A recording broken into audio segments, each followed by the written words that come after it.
Bismillahirrahmanirrahim. Assalamualaikum warahmatullahi wabarakatuh. Alhamdulillahirrabbilalamin. Wabihi nasta'inu ala umuri dunia waddin. Wassalatu wassalamu ala asrofil anbiya'i wal mursalin.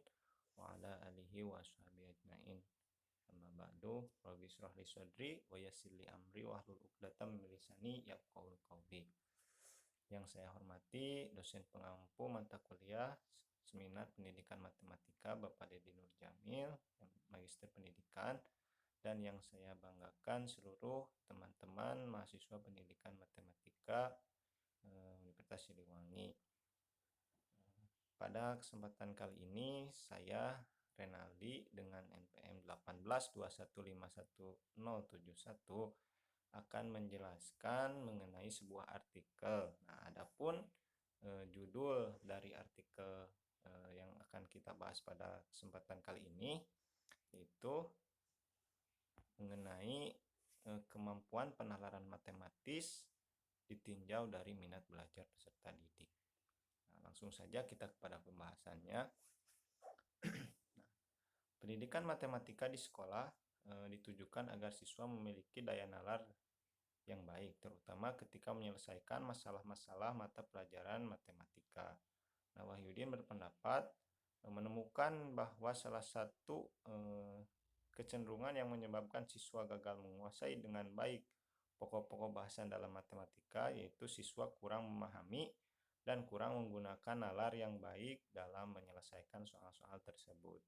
Nah, jadi dalam sebuah penelitian tersebut Wahyudin mengatakan kegagalan siswa memahami matematika itu karena siswa tidak memahami cara menggunakan nalarnya dengan baik dalam menyelesaikan soal-soal tersebut.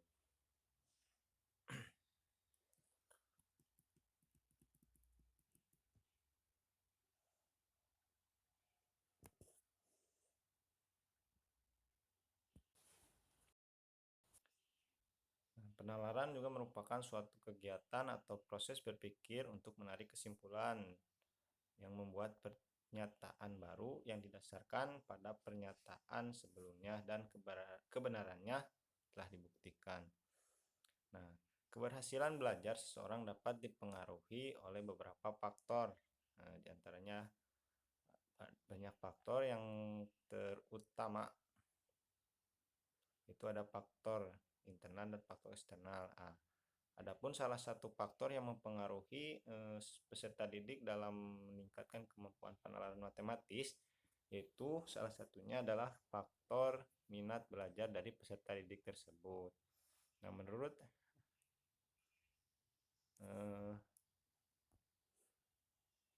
menurut Heidi dan Bernov dan Nur Hasana 2016 menyatakan bahwa minat memberikan pengaruh positif terhadap pembelajaran akademik, pengetahuan, dan bidang studi bagi individu. Selain itu, minat tidak hanya sebagai pendorong pengetahuan, namun juga berperan sebagai faktor pendorong sikap seseorang.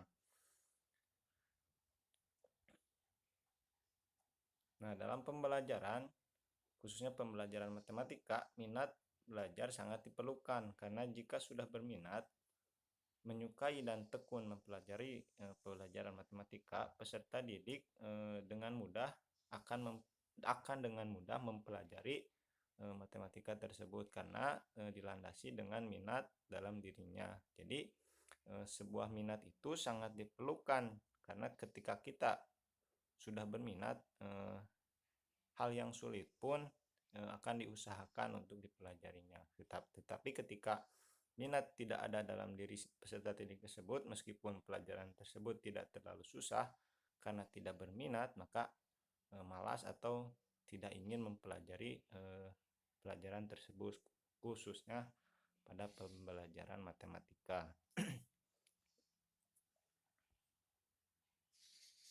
Nah, di sini ada beberapa pengertian penalaran. Nah, penalaran menurut Jacob, penalaran adalah bentuk khusus berpikir dalam upaya pengambilan penyimpulan konklusi yang digambarkan sebuah premis.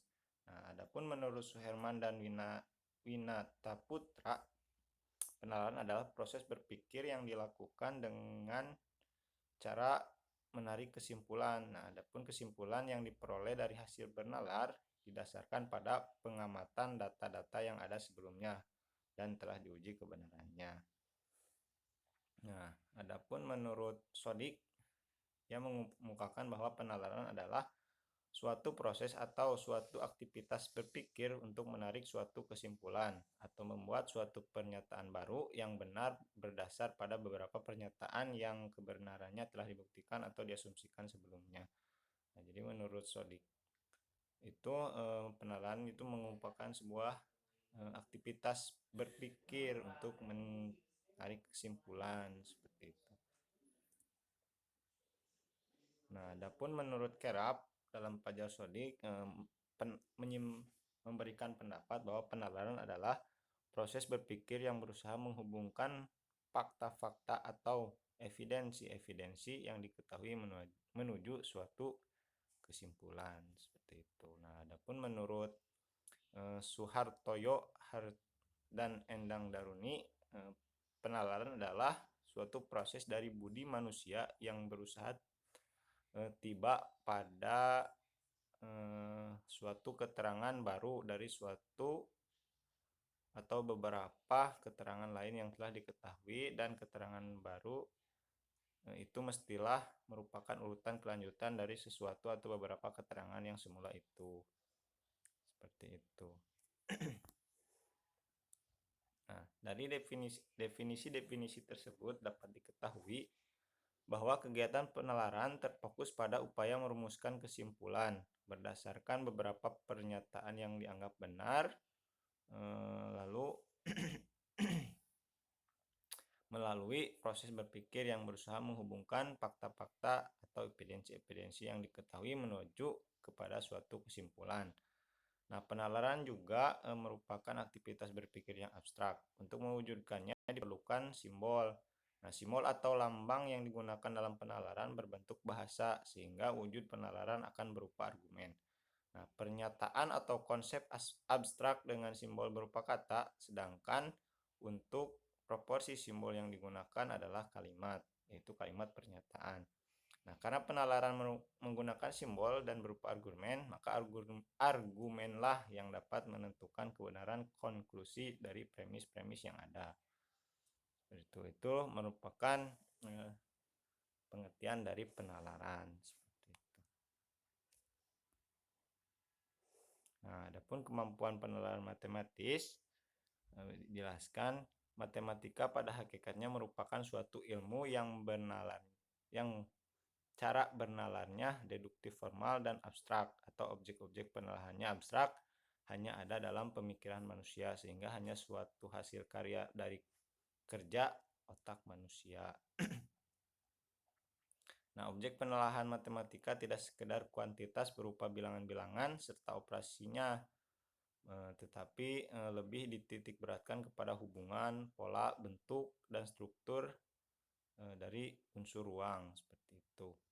Nah, pada dasarnya setiap penyelesaian soal matematika memerlukan kemampuan penalaran. Melalui penalaran, siswa diharapkan dapat melihat bahwa matematika merupakan kajian yang masuk akal atau logis. Jadi menggunakan penalaran tidak sekedar hanya berhitung saja di pelajaran matematika. Dengan demikian, siswa akan merasa yakin bahwa matematika dapat dipahami, dipikirkan, dibuktikan, dan dievaluasi. Dan untuk mengerjakan hal-hal yang berhubungan dengan matematika diperlukan juga bernalar yang baik. Istilah penalaran matematika atau biasa kita kenal dengan penalaran matematis dalam beberapa literatur disebut juga mathematical reasoning.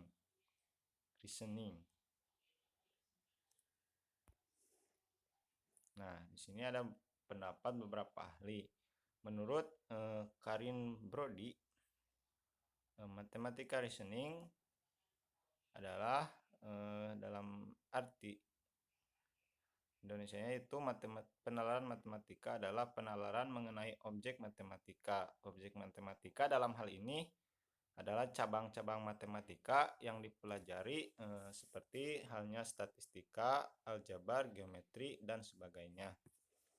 Nah, adapun menurut Math Glossary, penalaran matematika adalah berpikir mengenai permasalahan-permasalahan matematika secara logis untuk memperoleh penyelesaian.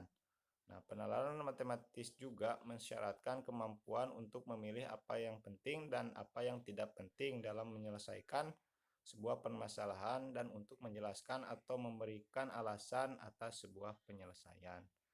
Nah, dari definisi tersebut dapat diketahui bahwa terdapat dua hal yang harus dimiliki peserta didik dalam melakukan penalaran matematis, yaitu kemampuan menjalankan prosedural penyelesaian masalah secara matematis dan kemampuan menjelaskan atau memberikan alasan atas penyelesaian yang dilakukannya. Seperti itu. Nah, adapun jenis-jenis penalaran matematis terbagi ke dalam dua jenis, yaitu penalaran deduktif dan penalaran induktif. Adapun penalaran induktif merupakan suatu kegiatan, suatu proses, atau suatu aktivitas berpikir untuk menarik suatu kesimpulan atau membuat suatu pernyataan baru yang bersifat umum berdasarkan dari beberapa pernyataan khusus yang diketahui benar. Nah, dalam hal ini terjadi proses berpikir yang berusaha menghubungkan fakta-fakta atau evidensi-evidensi khusus yang sudah diketahui menuju suatu kesimpulan yang bersifat umum. Nah, seperti yang kita ketahui bahwa berpikir induktif atau penalaran induktif ini yaitu merumuskan atau mencari kesimpulan dari hal-hal yang bersifat khusus menuju ke hal atau kesimpulan yang bersifat umum. Jadi dari khusus ke umum, seperti itu sederhananya, Mas. Lalu yang kedua ada penalaran deduktif. Penalaran deduktif ini didefinisikan sebagai proses penalaran yang menerapkan hal-hal yang umum terlebih dahulu untuk seterusnya dihubungkan dalam bagian-bagian yang khusus. Pada penalaran deduktif, proses penalaran konklusinya diturunkan secara mutlak dari premis-premisnya. Nah, sedangkan ini kebalikan dari induktif. Kalau penalaran deduktif yaitu dari umum ke khusus, seperti itu.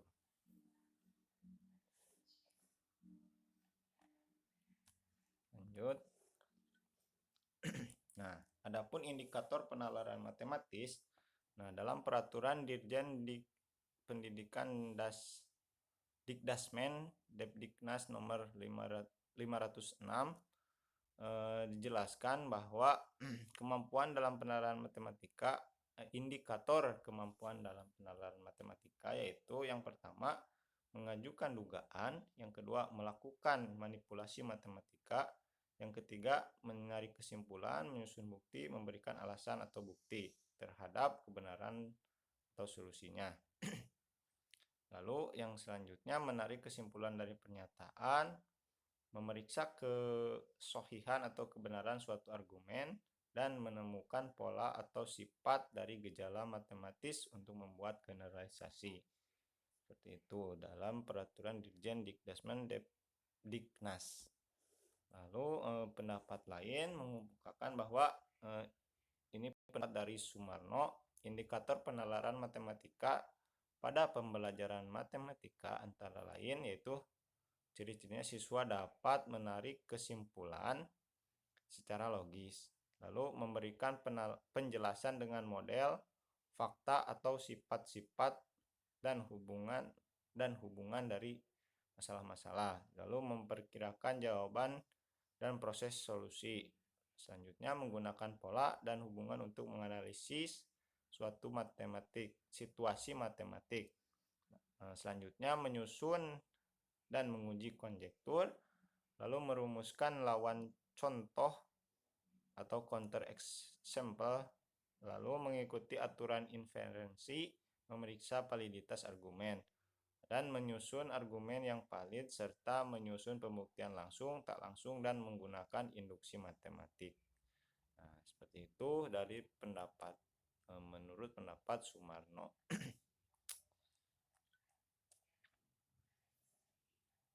Nah, karena tadi kita telah membahas mengenai penalaran matematis, nah sekarang kita akan membahas mengenai minat belajar. Nah, kita tidak akan mengetahui minat belajar tanpa terlebih dahulu mengetahui kata dari minat dan belajar. Kata minat secara etimologi berasal dari bahasa Inggris atau interest, yang berarti kesukaan, perhatian atau keinginan. Nah, jadi dalam proses pembelajaran peserta didik harus mempunyai minat atau kesukaan untuk mengikuti kegiatan belajar tersebut. Karena dengan adanya minat atau dorongan dari peserta didik tersebut itu akan menunjukkan perhatian, aktivitasnya dan partisipasinya dalam pembelajaran. Nah, jadi seperti tadi telah disinggung, minat itu sangat diperlukan karena dengan adanya minat, peserta didik tersebut akan mengikuti dengan baik suatu pembelajaran. Tetapi ketika tidak didasari dengan minat belajar pada peserta didik tersebut, maka pembelajaran pun tidak akan berjalan dengan efektif karena peserta didik tersebut tidak mau atau tidak memberikan respon atau perhatiannya kepada pembelajaran tersebut karena tidak dilandasi dengan minat yang tadi. Nah, di sini beberapa pendapat. Ada Slameto. Slameto berpendapat bahwa minat adalah suatu rasa lebih suka dan rasa ketertarikan pada suatu hal atau aktivitas tanpa ada yang menyuruh. Nah, seperti itu. Jadi menurut Slameto tersebut bahwa minat itu suatu rasa. Jadi kesukaan atau ketertarikan. Misalkan kita berminat bermain sepak bola, kan itu ketertarikan kita, kesukaan kita terhadap permainan sepak bola, dan tidak ada yang mau, jadi tanpa ada paksaan. Nah, begitu pula dalam pembelajaran, khususnya pembelajaran matematika. Jika ada minat, maka tidak ada suatu paksaan atau keterpaksaan pada diri peserta didik dalam mempelajari atau mengikuti pembelajaran matematika tersebut. Nah, sedangkan belajar tadi kan minat, sekarang belajar menurut Slameto ialah suatu proses usaha yang dilakukan seseorang untuk memperoleh suatu perubahan tingkah laku yang baru secara keseluruhan sebagai hasil pengalamannya sendiri dalam interaksi dengan lingkungannya. Nah, seperti kita tahu sendiri karena belajar itu suatu proses dari seseorang memperoleh suatu perubahan tingkah laku yang baru. Misalkan tadinya kurang mengenal atau etika bersosialisasi, dengan belajar maka mengenal, atau sebelumnya kita tidak mengetahui apa itu trigonometri misalkan. Nah, dengan interaksi dan proses pembelajaran maka kita akan mengetahui trigonometri tersebut atau pelajaran-pelajaran lain tersebut. Nah, di sini Dahyono juga menyatakan bahwa minat yang besar terhadap sesuatu merupakan modal yang besar. Artinya, untuk mencapai atau memperoleh benda atau tujuan yang diminati, hal ini didasari oleh kenyataan bahwa prestasi siswa akan lebih baik apabila memiliki minat yang besar terhadap pelajaran yang diajarkannya. Tuh, seperti itu. Jadi, dalam minat belajar ini sangat berpengaruh terhadap prestasi yang akan dicapai oleh peserta didik. Begitu pula dalam hal penalaran matematika, kan itu merupakan salah satu dari kemampuan matematik. Nah, ketika minat belajarnya tinggi, maka insya Allah dalam penalaran matematik atau memiliki kemampuan-kemampuan yang lainnya akan berjalan dengan baik dan memperoleh prestasi belajar yang baik juga.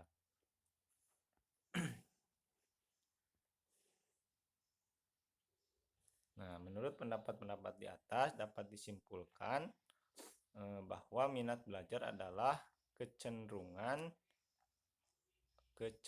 individu untuk memiliki rasa senang tanpa ada paksaan, sehingga dapat menyebabkan perubahan pengetahuan, keterampilan, dan tingkah laku, juga keadaan mental yang menghasilkan proses terarah pada situasi atau objek tertentu yang menyenangkan dan memberikan keputusan padanya. Tuh, seperti itu. Jadi secara intinya malah minat belajar itu rasa dari seorang peserta didik untuk mengikuti suatu pembelajaran dan tanpa adanya paksaan. Jadi ketika dia suka, ketika dia berminat dalam pembelajaran, nah Di situ maka tidak ada kepaksaan atau keterpaksaan dalam dirinya mengikuti pembelajaran. Jadi secara intinya minat belajar itu keinginan atau kecenderungan dari seseorang peserta didik tersebut untuk mengikuti pembelajaran tanpa adanya paksaan dari siapapun dan pihak manapun.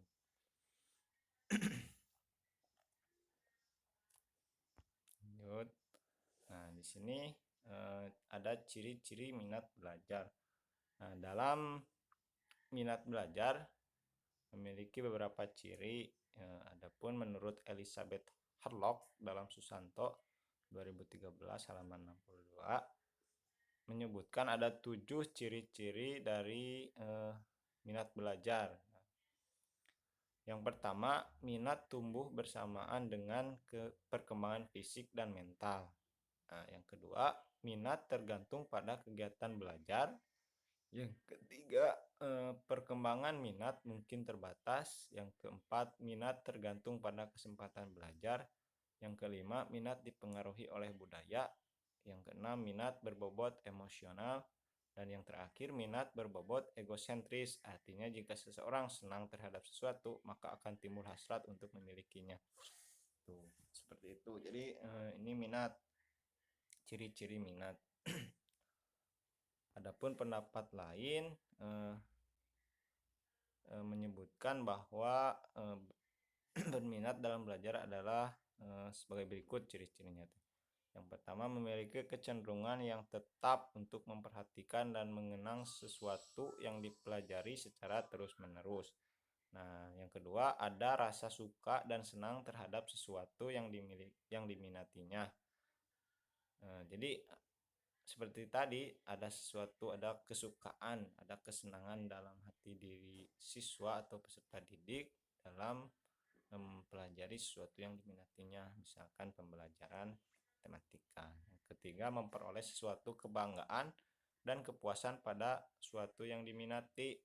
Suatu kebanggaan memperoleh. Jadi ketika dilandasi dengan minat belajar, maka akan tumbuh suatu kebanggaan pada peserta didik tersebut dan kepuasan pada sesuatu yang diminati oleh dirinya. Seperti itu. Yang keempat, lebih menyukai hal yang menjadi minatnya daripada hal yang lainnya. Tuh, seperti itu kan.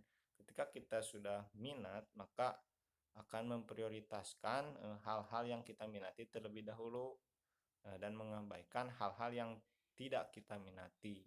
Nah, betul dalam pembelajaran, jadi kita harus memiliki minat terlebih dahulu dalam memulai pembelajaran agar pembelajaran tersebut menjadi prioritas kita dan akan memperoleh hasil atau prestasi belajar yang baik untuk diri kita sendiri. Yang kelima, dimanifestasikan melalui partisipasi pada aktivitas dan kegiatan. Tuh, dimanifestasikan. Jadi ketika kita mempelajari sesuatu hal dengan didasari dengan minat belajar, maka kita akan memanifestasikan atau mengimplementasikan apa-apa yang kita pelajari pada kegiatan atau aktivitas kita di kehidupan sehari-hari, seperti itu.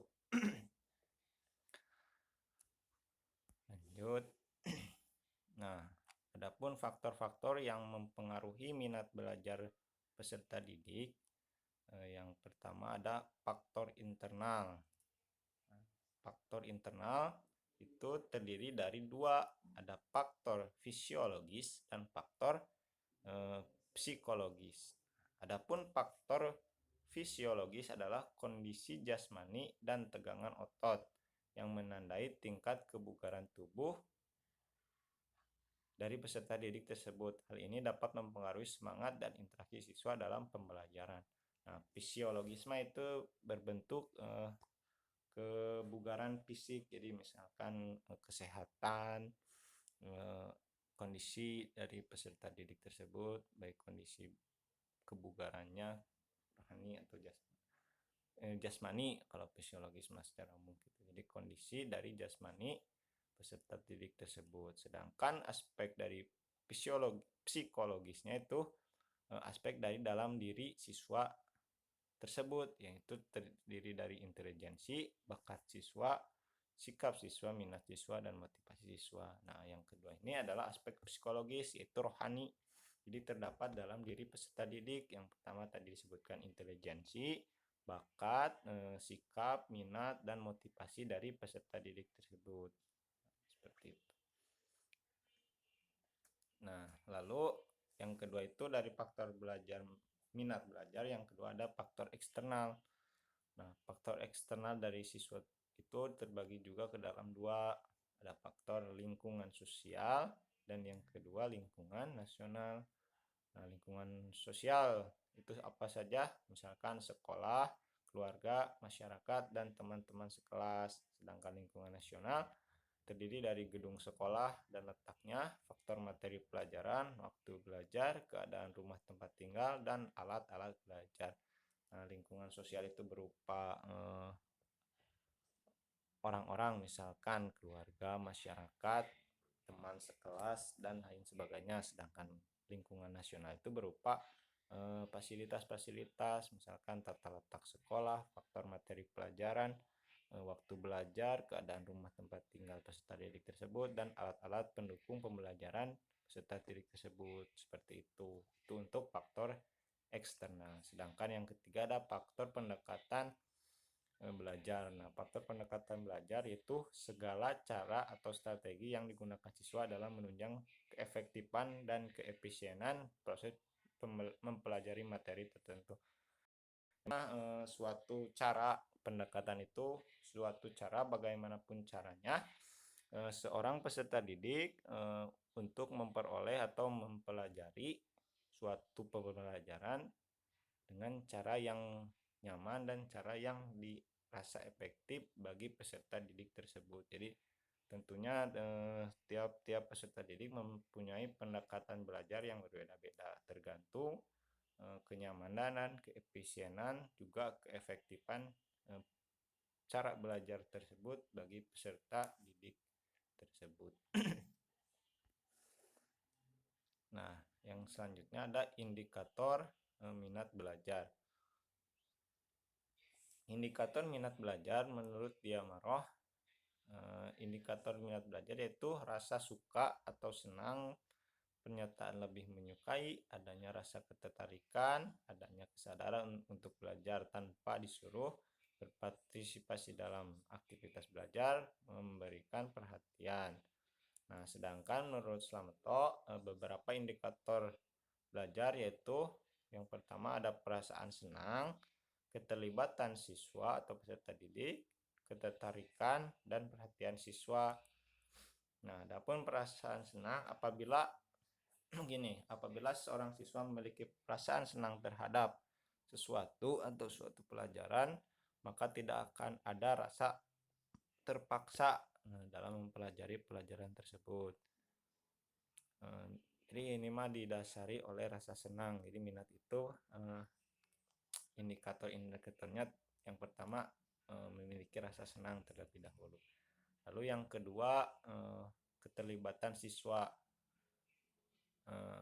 Contoh dalam suatu pembelajaran jika siswa tersebut memiliki minat dalam belajar, maka peserta didik atau siswa tersebut akan berusaha melibatkan dirinya dalam suatu pembelajaran tersebut, misalkan aktif dalam diskusi atau menanya ketika tidak ada yang dipahami, ketika tidak memahami suatu materi ataupun hal-hal lainnya, sehingga melibatkan dirinya dalam suatu proses pembelajaran. Nah, itu merupakan indikator dari minat belajar menurut Slameto. Nah, yang ketiga ada ketertarikan. Nah, ini mah berhubungan daya dorong siswa terhadap ketertarikan pada sesuatu benda, orang, atau kegiatan melalui kegiatan itu sendiri, yaitu antusias dalam mengikuti pembelajaran, tidak menunda tugas dari guru. Yang ketiga itu indikatornya adalah ketertarikan. Jadi siswa tersebut contohnya tidak menunda-nunda tugas atau antusias dalam mengerjakan tugas-tugas yang diberikan guru tanpa adanya beban dalam dirinya. Jadi ketika kita sudah minat, maka akan tertarik pada suatu pembelajaran tersebut atau suatu pelajaran. Nah, yang keempat indikatornya itu perhatian siswa. Nah, di perhatian siswa ini, jadi ketika siswa tersebut sudah minat, maka akan dengan baik mengikuti pembelajaran. Nah, ketika siswa belajar dengan baik dalam suatu pembelajaran, insya Allah, nah perhatian siswa akan tertuju pada pembelajaran tersebut. Misalkan seorang guru sedang menjelaskan suatu materi, maka dengan adanya minat belajar dari siswa, maka siswa tersebut akan memperhatikan apa yang disampaikan oleh seorang guru atau peserta didik tersebut. Atau bisa dengan cara ketika guru sedang menjelaskan atau menulis di papan tulis, maka siswa tersebut akan mengikuti atau mencatat materi-materi tersebut dalam bukunya, seperti itu. Itu mengenai minat belajar. Nah, selanjutnya kemampuan penalaran matematis ditinjau dari minat belajar peserta didik. Nah, penalaran matematis adalah berpikir mengenai permasalahan-permasalahan matematik secara logis untuk memperoleh penyelesaian. Adapun penalaran matematis juga mensyaratkan kemampuan untuk memilah apa yang penting dan tidak penting dalam menyelesaikan sebuah permasalahan dan untuk menjelaskan atau memberikan alasan atas sebuah penyelesaian. Nah, seperti itu. Nah, untuk meningkatkan kemampuan penalaran matematik, tentu ada beberapa faktor yang sangat berpengaruh. Salah satunya yaitu minat belajar dari peserta didik, karena minat merupakan faktor utama dalam kegiatan pembelajaran. Seperti halnya melakukan suatu kegiatan atau hobi, dalam kegiatan belajar juga harus disertai dengan minat. Nah, dengan minat belajar, peserta didik dapat dengan suka hati dan bersemangat dalam pembelajaran. Seperti yang saya sudah ulang beberapa kali, jika dilandasi dengan minat, maka proses pembelajaran akan berjalan dengan efektif. Begitu pula dengan pembelajaran matematika. Dan untuk menunjang atau meningkatkan kemampuan penalaran matematik, sangat diperlukan adanya minat belajar dari peserta didik tersebut, karena dengan minat belajar apapun yang dipelajari akan dipelajari dengan baik, seperti itu.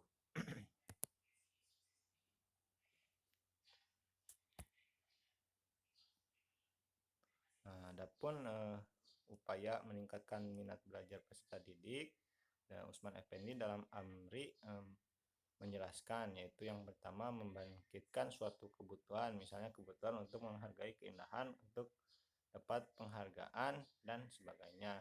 Yang kedua, menghubungkan dengan pengalaman-pengalaman yang lampau yang telah dilalui peserta didik. Yang ketiga, memberikan kesempatan untuk mendapatkan hasil yang baik sehingga dapat menimbulkan rasa puas pada peserta didik. Nah, menurut Saiful Bahri, yang pertama membandingkan adanya suatu kebutuhan pada diri siswa sehingga dia rela belajar tanpa paksaan. Lalu yang kedua, menghubungkan bahan pelajaran yang diberikan dengan persoalan-persoalan yang dialami oleh peserta didik sehingga siswa dengan mudah menerima bahan pelajaran. Jadi dihubungkan ke pengalaman-pengalaman siswa atau kehidupan-kehidupan sehari-hari. Dan yang ketiga, memberikan kesempatan kepada siswa untuk mendapatkan hasil belajar yang baik dengan cara menyediakan lingkungan belajar yang kreatif dan kondusif. Jadi seorang guru harus memiliki inovasi dalam suatu pembelajaran agar peserta didik dengan inovasi-inovasi tersebut dapat meningkatkan minat belajar dari peserta didik tersebut. Nah, yang keempat, menggunakan berbagai macam bentuk dan teknik mengajar dalam konteks perbedaan individual siswa. Nah, jadi teknik mengajar pun sangat diperlukan dan sangat berpengaruh dalam meningkatkan minat belajar dari peserta didik. Nah, sekarang kesimpulan dari pembahasan-pembahasan yang telah kita bahas sebelumnya secara panjang dan lebar, dapat disimpulkan bahwa kemampuan penalaran matematik merupakan salah satu kemampuan penting yang harus dimiliki oleh peserta didik. Sebab melalui kemampuan tersebut dapat melatih cara berpikir mengenai permasalahan-permasalahan matematika secara logis untuk memperoleh penyelesaian juga untuk memilah apa yang penting dan tidak penting dalam menyelesaikan sebuah permasalahan, dan juga untuk menjelaskan atau memberikan alasan atas sebuah penyelesaian. Nah, kemampuan penalaran matematis memerlukan kemampuan dalam berpikir, bukan hanya menghitung dan menyelesaikan masalah, sehingga minat belajar pada peserta didik memberikan pengaruh dalam hal penalaran matematis. Nah, kemampuan penalaran matematis dapat berkembang pada peserta didik apabila peserta didik tersebut memiliki minat belajar yang tinggi. Karena dengan minat, siswa akan mampu belajar dan berlatih pembelajaran matematika dengan baik, sehingga siswa akan lebih mudah untuk dilatih berpikir secara kritis, kreatif, cermat, dan logis yang menjadikan siswa berprestasi dalam pembelajaran. Salah satunya itu juga mengembangkan atau menguasai salah satu kemampuan di pembelajaran matematika, yaitu kemampuan penalaran matematis. Maka dari itu, apabila kita ingin mengembangkan kemampuan dari matematika seorang peserta didik, maka kita terlebih dahulu harus menumbuhkan atau menciptakan minat belajar, yang terutama menumbuhkan minat belajar dari peserta didik. Jadi secara intinya mah, ketika kita apapun itu pembelajarannya harus didasari dengan minat. Salah satunya pembelajaran matematika, ketika sudah didasari dengan minat akan berjalan dengan baik. Dan untuk menumbuhkan atau meningkatkan kemampuan penalaran matematika, yaitu salah satu kemampuan dalam pembelajaran matematika, sangat signifikan sekali bahwa minat belajar penting dan diperlukan untuk meningkatkan kemampuan penalaran matematika tersebut. Sekian pemaparan yang dapat saya sampaikan. Mohon maaf bila ada kesalahan baik dalam penulisan ataupun dalam penyampaian yang saya sampaikan. Terima kasih atas perhatiannya. Wabillahi taufiq wal hidayah. Wassalamualaikum warahmatullahi wabarakatuh.